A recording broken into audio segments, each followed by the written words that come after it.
Over the past 22 years, the United States has suffered 52 major weather-related disasters, including hurricanes, tornadoes, tropical storms, floods, fires, droughts, and freezes, incurring total normalized losses of more than $380 billion. This is an average of $17 billion annually. According to the U.S. corrosion study, the direct cost of metallic corrosion is $276 billion a year. This represents 3.1% of the U.S. gross domestic product. Unlike weather-related disasters, however, corrosion can be controlled, but at a cost. 3.1% of the GDP. Can you imagine what corrosion is doing to your bottom line? Just think about all the activity that occurs when rust shows up on the production line, or worse, when it shows up at your customer's site. The time, the expense, the reputation. Rust and corrosion is a very real cost. You can't control the weather, but you can control the impact that corrosion has on your profitability. Corrosion is defined as the deterioration of metal and is caused by the reaction of the metal with the environment surrounding it. Different environments are corrosive to different metals, and therefore it's essential to understand that relationship when one is looking to control and minimize the opportunity for corrosion.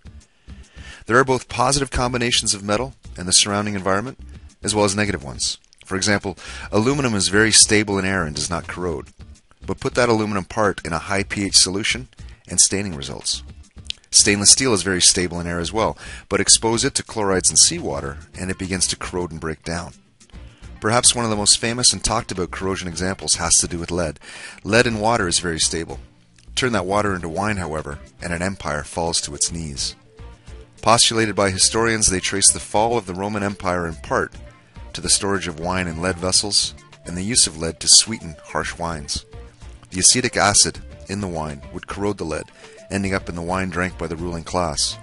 Eventually, extended ingestion of the lead caused the nobles to go crazy and a civilization to crumble. Though the fall of the empire can be debated, our focus here is to discuss strategies used by industry to control rust and corrosion of cast iron and steel in the parts manufacturing industry. Though the weather and fallen empires get far more press than corrosion, it too threatens a plant's profitability and very existence. The good news? Once it's understood, corrosion can be managed by consistently employing the proper techniques and methodologies. For iron to corrode or degrade to its lowest energy form, iron oxide, it has to come into contact with two other elements, oxygen and water. Water alone and steel will not rust. Oxygen in the absence of water, and iron will not degrade.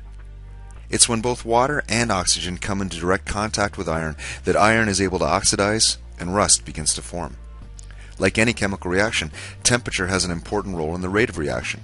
For example, in the parts washing process, you can double your cleaning efficiency by increasing the bath temperature by 10 degrees, assuming all other factors remain the same.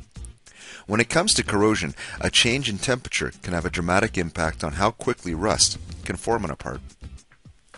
Since oxygen and water surround the typical manufacturing environment, industry uses various forms of protection to keep the metal part from corroding. Permanent solutions tend to be used in the final stage of the manufacturing process. They can include paint or permanent coatings. Examples include zinc or iron phosphatizing. The coating acts as a permanent barrier between the metal surface and iron's corrosive environment, the air. Temporary solutions are used typically to get the part from one manufacturing process to another until the permanent solution can be applied. As the part goes through its various stages of manufacture, temporary solutions are utilized to protect it from corrosion. Once there, it's important this temporary measure can be easily removed so that it does not negatively impact the next step in processing. If the temporary measure is too difficult or cost prohibitive to remove, then it is not acceptable and an alternative solution needs to be found. Temporary solutions usually include a combination of the following too. An effort to control the environment surrounding the part. For example, parts are often packaged using VCI paper or other desiccants to try and dry the air surrounding the part during storage and shipment. Remove the water, and you removed an essential element of the corrosion reaction. Normally, rust preventatives or other fluids are used to blanket the part to create a temporary barrier of protection. The protection offers this layer, however, has several variables that can impact the amount and time of protection it can provide. For example, fluid concentration, level of contamination in the fluid chosen, how it's applied to the part, the consistency of that application, blow-off effectiveness, part temperature, washer temperature, storage temperature, etc.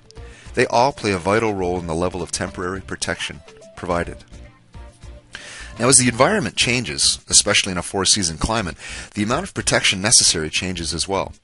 It's this changing need that creates the real challenge for most manufacturing environments. As we know, reducing process variability is one of the key tenets of any quality system. If the changes are not in your control, however, it's essential to measure the factors that can impact the process and adjust the protection accordingly. Without a robust control plan in place that minimizes variability while adjusting to changing conditions, most facilities tend to end up in one of two places. One, providing too little protection, so when conditions change, the part is no longer sufficiently protected and corrosion results. Or two, to avoid these sorts of events, protection is applied for the worst case scenario at all times. This results in excessive waste, utilizing far more resources than necessary, and again, the enemy of any quality system focused on waste reduction. Often there are factors that can be controlled and must be measured and incorporated into the control plan. In the case of applying rust inhibitors to the part, often how the product is applied changes over time as well. Nozzles get plugged, the chemistry changes, temperatures drift, blow-offs no longer provide sufficient drying, etc., all impacting the level of protection being applied to the part. A robust control plan identifies the factors that affect the level of protection applied. It reduces variability wherever possible and adjusts the control actions to allow for any changes that may threaten a consistent output. The manufacturing process can be dynamic and include many different steps. At each stage, some level of corrosion protection is required, whether it's protecting the part while it's being processed, while it waits for the next step in the operation, while it waits to be shipped out the door, or during the shipment to the end user itself. Sufficient corrosion protection needs to exist to allow for the changes in environment it will likely be exposed to. To stay competitive, manufacturers have to prevent rust and corrosion of their manufactured goods, and they have to control and optimize the costs that go into rust and corrosion prevention. Following a best practices methodology, eliminating variability wherever possible, and making controlled changes to the factors that are outside of the control of the plant are essential steps and the only way to truly optimize performance with cost. The right fluids managed the right way are the key to improving the bottom line, and minimizing the negative impact of rust and corrosion to a plant's profitability. If your plant is experiencing seasonal or periodic rust, likely there are factors outside of the current control plan that are affecting your process's ability to provide consistent protection. Fill out our Level 1 Troubleshooting Guide.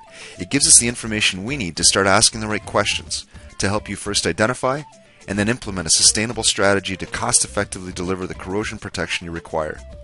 Go to www.zimmark.com/rust survey, all one word.